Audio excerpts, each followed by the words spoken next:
Direct मैनू आखसी लाला कजलिए, ठीक हो गया। लेकिन कजलिए नहीं है, जो सिर्फ 2 महीना का बच्चा हो सी तो इसकी कीमत तू ओ 5-7 हज़ार रुपया महंगा विकसी। लायत हो सी कि हर इलाके दी कामयाब गर्मी सर्दी चावण वाला जानवर। अस्सलाम वालेकुम टू आल संगत, क्या हाल है जनाब? ठीक ठाक हो? उम्मीद करें सारे भैन बेरा ठीक ठाक हो सन। अल्लाह पाक सारे भरावां दे माल जान इज़्ज़त आबरू हर शे दी हिफाजत फरमाए तो अल्लाह पाक सारे मुसलमानां दियां बच्चियां दे नसीब बचे फरमाए। अच्छा जनाब, असां एक पाकिस्तान दे विच ऐसी एक कामयाब पाई जाने वाली ब्रीड दे नू तुहाडे नाल शेयर करने ते बल्कि मुतारिफ करवाने। जिहड़ी ब्रीड दा नाम है लोही शीप, ठीक हो गया। लोही शीप अगर एरिया काश्त करन लग वें तो तकरीबन मुजफ्फरगढ़ तो ओदी स्टार्टिंग शुरू हो वेंदी है ते वत लगी वेंदी है तोड़ गुजरां वाले गुजरात तक लगी वेंदी है। इस दी शक्ल दुते चेहरे दुते खूबसूरती दुते गल करां तो इस दे विच 2 प्रिंट दियां भेड़ां होंदियां। एक तो होंदी है ब्राउन चेहरे वाली भेड़, चौड़ा कान छोटा कान और ज़्यादातर उत्ते लुड़की एक होर भी होंदी है जिहड़ी वजह तो इसनूं परकरनी भी आखा वैंदा है। सेम इसे ब्रीड दे विच एक बिल्कुल वाइट होंदी है, वो भी होंदी असल लोही शीप है। लेकिन जिहड़ा तां आवाम जिहड़ा तां 70% जिहड़ी लोही नूं तस्लीम करेंदी है, यानी कि रेवड़ हजरात वाले लोग तो वो सिर्फ जिहड़ी दा बरून कलर होंदा है तो ओनू लोही दे विच तस्लीम करेंदे और जिहड़ी वो वाइट मूँह वाली होंदी है तो ओनू कजलियां मजलियां दे नाल मिला देने। इस दे विच हकीकत जिहड़ा असल ये है कि वो चीज़ भी जिहड़ी वाइट मूँह वाली होंदी है जिहड़ी कजले नाल मिलदी जुलदी है होंदी वो भी लोही शीप है, ठीक हो गया। अच्छा तो अज मैं जनाब उसे दुते अपने दोस्तों के नाल पूरा टॉपिक दुते डिस्कस करवाना और ख़ास कर जिहड़ा तां उस ब्रीड दे विचों क्रॉस थई हुई है मैं प्रैक्टिकल तौर दुते अपने दोस्तों को भी शेयर करना, ठीक हो गया। क्योंकि वो भेड़ मैं आप कुछ अरसा पहले आप खुद परचेज़ की है और बहुत सस्ती परचेज़ की है, बल्कि बेतहाशा सस्ती परचेज़ की है, ठीक हो गया। अच्छा उस तो इलावा इस टाइम अल्हम्दुलिल्लाह वो तकरीबन कोई महीना प्लस प्रेगनेंट भी है और इंशाअल्लाह जिहड़ी उस दे विचों प्रोडक्ट आसी जिहड़े साडे लोही शीप फार्मिंग करन वाले दोस्त हैं ना उन्हां दे नाल मैं मुखातिब थी कि आदा कि यार थोड़ा जिहा हुण चेंजिंग वाले पासे आओ यार, दुनिया बहुत चंद ते पहुँच गई है। बकरी जनाब कित्थों उठी जी कित्थे पहुँच गई है, ठीक हो गया। ठीक है सोशल मीडिया दी उसनू बड़ी सारी सपोर्ट मिली है, सोशल मीडिया बकरी नू प्रमोट ज़्यादा कीता है, लेकिन जिहड़ा ना सिर्फ पाकिस्तान दे विच है। अच्छा उस तो इलावा गल करां जिहड़े साडे भेड़ पाल हजरात हैं तो यारो तुसां ठीक है सोशल मीडिया दे उत्ते क्योंकि ज़्यादातर ये जिहड़ियां पुरानियां नस्लां ते पुराने जिहड़े रेवड़ संभालण वाले लोग हैं तो वो तकरीबन सादे आर यानी कि अनपढ़ लोग हैं, ठीक हो गया। बकरी नूं अगर प्रमोट किया गया सपोर्ट किया गया है तो वो सोशल मीडिया के उत्ते पढ़े लिखे दोस्त सादे आए तो उन्हें जनाब बकरी नूं बड़ा प्रमोट किया है। अच्छा बकरी का लोहा अपने दौर दे विच उन्हें मनवाया है, ठीक हो गया। तो इत्थों जनाब हर बंदा अजकल चीज़ की फार्मिंग होवे, कोई जिमीदारा होवे, कोई प्रोडक्ट होवे या कोई चीज़ होवे मेडिसन होवे, मारो जनाब यूट्यूब मारो गूगल ते कट के ते चल मैं भाई। अच्छा पढ़े लिखे लोग आ गए तो इस वजह तो तू भेड़ जनाब आ गई ज़मीन दुते, बकरी लगी गई उस्मान दुते, ठीक हो गया। असा जनाब फुल कोशिश दे लगे हुए हाँ कि शीप नूं थोड़ा जिहा प्रमोट करा सपोर्ट करा ताकि साडे न्यू आवन वाले दोस्त भी इस पासे आवें। इस दे विच फायदे बड़े न काफ़ी सारे न। अच्छा उन्हां वाले पासे ना मैं वैंदा पिया, मैं एक प्रोडक्ट का तारुफ करावन दे चक्कर च भाई मैं कोशिश करे सा समझावन दी, अल्लाह करे सारे दोस्तों नूं समझ आ वने जिहड़े बिरौन कलर का शौक करना चाहते हैं, बिरौन चेहरे दी लोही शीप है। इस दुते मैं अगे भी एक ब्रीडर की सिलेक्शन दसी आई, चाहे पाकिस्तान के किसी कोने दे विच साडे दोस्त अहबाब रांदे पैन तो 2-4 नाल मेरा ऐसी जहाज उत्ते राबता थिया तो उन्हें मैनू अगला जिहड़ा सवाल का जवाब दिता। उन्हें आख्या लाला साडे कोल सेम वाला इलाका है तो सेम वाले इलाके दे विच लीवर फ्लाग की बीमारी जिहड़ी है तो ये जानवर दे उत्ते ज़्यादा अटैक रहिंदी है क्योंकि कीड़ा पतंगा ज़्यादा होंदा है। वो जानवर ज़्यादातर ग्रेजिंग ते रहंदे हैं तो जिस टाइम ग्रेजिंग तो वलदे हैं तो उन्हों का लीवर का बड़ा मसला बनता है, जानवर का गला सुज वजना अंदर मसला बन वजना, जानवर दिन ब दिन कमज़ोर होना चरा पूरा न करना, कमज़ोर होंदा होंदा ज़ाया हो गया। ठीक हो गया। उस तो इलावा जनाब वो जी सुंभा वाले पासों ख़राब थी वैन, यानी कि उन्होंने पाँव ख़राब थी वैन, पैर ख़राब थी वैन। तो इस वजह तू भाई दूसरिया भेड़ा नालू सानू जड़ा ता ये जड़ी लोही शीप है ये ज़रा ज़्यादा बेहतर लगती है और इतने अच्छा सर्वाइव करेंदी। असा इस वजह तू इस चीज़ का शौक करेंदे पाया।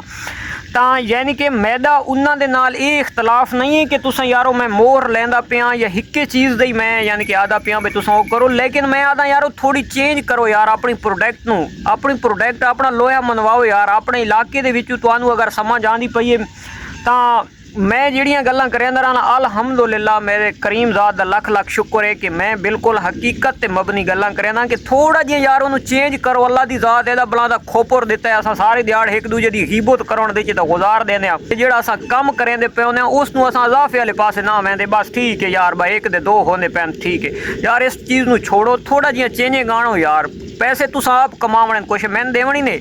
ठीक हो गया। या लाजमी तुसा बरीडो रहा कि मेरे कोल चाह खड़ने नहीं यार, वो बाहरों मंडियां हर जाते लगदियां, हर बंदे दा हर इलाके दी राबते मोबाइल दा दौर है। आप वंज के गिनो ना यार, मेरा काम है दसना। जेड़ा बिरोन कलर दा शौक करेंदा पिए लोही ब्रीड दे विच यार उस दे विच थोड़ी जी तुसा एक ब्रीड और अच्छा घेन के ते थली दा क्रॉस करवा गिनो यारो, दो ब्रीडां क्रॉस चकरा उस तो बाद ओदी क्रॉसिंग कट छुड़ाए तुहादियां भेड़ां दी यानी कि पूरे इलाके तुहाडे दे विच विक्री दी बल्ले बल्ले थी वैसी। क्योंकि लोही दे विच फेस दा ना कोनी, दिन ब दिन जनाब शौक बढ़दा आंदा है खूबसूरती दुते ते खूबसूरती जिस टाइम तुहाडे जानवर दे विच पै वैसी तोता फेस आरले पासे वाला सी, चीज़ लोही हो सी, सिंपल लोही हो सी, हाइट दूसरियां तो ज्यादा हो सी, वेट अच्छा हो सी, लेंथ अच्छी हो सी, तो तुहाडी ब्रीड दी बेजा थी वैसी। तुहाडे इलाके दे जितने फार्मर या रेवड़ वाले हजरात हो सन वो मंडी दे वंज के मेल बच्चे सेल करे सन, तुहाडे घर दे विच सेल थी सन। क्यों सेल थी सन कि हर बंदा तुहाडे कोलू नर बच्चा घेन के पाल के वो अपनी भेड़ां दे जनाब क्रॉसिंग वास्ते रखे सी। तो इस चीज़ नूं यारो खुदा रो समझो तो थोड़ा जिहा चेंजिंग आनो, और चेंजिंग आने सो तो इंशाल्लाह तुहानू प्रॉफिट अच्छी मिल सी। क्योंकि दिन ब दिन महंगाई बढ़ती जा रही है और सादी जड़े सोच उथा ही तक महदूद है। असां वो जड़ा ना खूह वाले दांव दे जिन्हें होने ना तो गोल चक्कर मरेंदे रहने हैं सादे, खासकर रेवड़ हजरात वाले जड़े दोस्त हैं ना उन्हें बस सोटी चाहिए पीऊ दादे तू सोटी गिद्दी वदन यारो हुण सोटी तुसा चाही रखो, सुन्नत है सुन्नत नू पूरा रखो, सारे पैगंबरां ये काम कीता है। लेकिन यारो थोड़ी जी चेंजिंग तानो यार, ठीक हो गया, थोड़ी जी चेंजिंग आनो, प्रॉफिट कमाओ यार। आने वाले दौर नूं देखो कित्थे महंगाई आई, रुपइयां दियां मिलदियां ना, अज हज़ारां दे उत्ते गेम लखां ते पहुंच गई है, तुसां अजे ते उहा गिद्दी वधे आओ। तो थोड़ी जी चेंजिंग आनो यार, आसे पासे निकलो, अपने आप नूं बदलो, अपनी औलाद दे बारे सोचो, तां अपना मुस्तकबिल बनाओ यार। इतना अरसे तू सारी उम्र तुहानू रेवड़ दे रेवड़ वाले सदेंदे रहे वैसन, ठीक है। कोई फार्मर दे विच भाई जी फिलाना फार्मर आ वने, ये फिलाने घर दी ब्रीड है यार, ये फिलाने दे घर दा लेला आया होया साड़ियां यार भेड़ां क्रॉस करेंदा पे, बहुत अच्छे बच्चे आ रहे हैं, बहुत अच्छी प्रॉफिट सानू मिल रही है, बहुत अच्छी ब्रीड आ रही है। कोई ऐसे काम करो यार, तुसा बस वो भेड़ां वाले ही रह गए हो यारो। मैं हुण तुहानू जेड़ा दा वीडियो आती दी लंबी तो मैं थोड़ा जिहा तुहानू मैं रिव्यू दिखवाना। अच्छा जी, तो ये भेड़ आई, ये ब्रीड आई जेड़ी दोते मैं अज जेड़ी चीज़ का तारुफ करावना चाहना वा अपने दोस्तों नाल। तो ये भेड़ असल दरअसल इसकी जी मिट्टी है तो वह है लोही दी, ठीक हो गया। तो हुण अगला जो रिजल्ट बने तो वह मैं अपने दोस्तों दिखावा, क्योंकि हुण जो बंदा वीडियो देता पे तो वह डायरेक्ट मैनू आखसी लाला कजलिए, ठीक हो गया। लेकिन कजलिए नहीं है, जिदा तुसा एक शौक दे विच आसो तो तुहानू वट पता लग सी। जेड़े बकरियां वाले जेड़े पुराने हजरात हैं तो वह खून देख के पहचान वैन, ठीक है। असल ये चीज़ लोही है तो लेकिन बज़ैर नज़र किश आंदी पई है तो ये आंदी पई है कजली, ठीक हो गया। हुण अल्हम्दुलिल्लाह जी इस भेड़ उत्ते मोहर लग गई है तो इस भेड़ की कीमत तू कम अज़ कम 5000 रुपया, अगर मेल बच्चा हो सी तो 5-7 हज़ार रुपया सिर्फ 2 महीना का बच्चा, यानी कि ये जिस टाइम डिलीवर करे सी तो सिर्फ 2 महीना का बच्चा हो सी तो इसकी कीमत तू वो 5-7 हज़ार रुपया महंगा विकसी। अगर मेल हो सी, अगर फीमेल हो सी तो माँ की कीमत का वह बच्चा सेल होवे सी। असल चीज़ की प्रॉफिट ये जी मैं अपने दोस्तों समझावन वाले पासे आंदा पिया। तो ये जनाब जी वाइट चेहरे के विच लोही भेड़ होंदी है तो असल ये भेड़ है वो लोही वाइट चेहरे वाली, तो इस दे उत्ते क्रॉस थी गया नॉर्मल देसी मेसी कोई कजला, ठीक हो गया। जिहड़ी दे विचों इस दे विच यानी कि पॉइंट आ गए और हर बंदे की पहचान बन गई है किश भाई ये कजली है। इस दे विचों बनसी बहुत अच्छी चीज़ां, लेकिन यह बगैर कुछ नहीं। हुण इहदी कीमत की गल करां तो ये जानवर मैं परचेज़ किया टोटल ओनली 20,000 रुपए का। खर्चा किराया पा के मेरे को तकरीबन 20,000-21,000 आ पहुँचा। अगर यदि उम्र वाले पासे गल करा तो मूँह के विचों 2 दंद है, यानी कि एक दफ़ा इस पहले डिलीवर किया है तो दूसरी दफ़ा ये खाली आई असा यानी कि गोश्त के रेट के इसनों परचेज़ करके आंदा है। हुण अग्गां इसका यानी कि आने वाले दौर में दिखा तो ये एक बहुत अच्छे कजली या कजले की माँ बनसी और बहुत अच्छा बच्चा इंशाअल्लाह पैदा करे सी, क्योंकि जो असा इस दोते ब्रीडर क्रॉस करवाया बहुत टॉप क्लास का क्रॉस करवाया अलहमदुलिल्लाह, जेडे साडे घर का ब्रीडर है जोगी। तो इस दे विचों बन वैसे कजले, लेकिन जड़ा तो लोही वाली विचे जरासीम रह वैसे जी पहचान हो सी तो वह 85% फार्मर की खत्म हो वैसी, उन्होंने महदूद सिर्फ कजले दुते रह वैसी, बल्कि 95% खां तो वाती कूड़ कोनी वो सिर्फ महदूद थी वैसी कजले दुते। लेकिन उस दे विचे जड़ियाँ सलाहियत हो सी कि हर इलाके दी कामयाब गर्मी सर्दी चावण वाला जानवर ते जिंदगी यानी कि बहुत लंबी वाला जानवर, जिंदगी मौत तो मेरे अल्लाह के हाथ है, लेकिन जड़ा तो जानवर अगर 10 तो 15 दफ़ा भी बच्चे डिलीवर की वधी हो सी भेड़ तो वह बुढ़ी महसूस न थी सी, यानी कि उसकी हड्डी जी हो सी उसकी तंद इतनी एक मजबूत हो सी, सख्त हार्ड हो सी। ठीक हो गया। तो ये हार्ड वर्क जानवर आई जी मैं अपने दोस्तों करावना है तारुफ, या तो काम नहीं करना तो छोड़ दो, अगर करना है तो पिछलियां विरासतों छोड़ो, सिर्फ अपने ब्रीडर चेंज करो, ब्रीडर चेंज करे सो तो प्रॉफिट इंशाअल्लाह तुहानू अच्छी मिल सी। मिलते हैं इंशाअल्लाह नेक्स्ट वीडियो, तब तक दे सो इजाज़त, अल्लाह हाफिज़।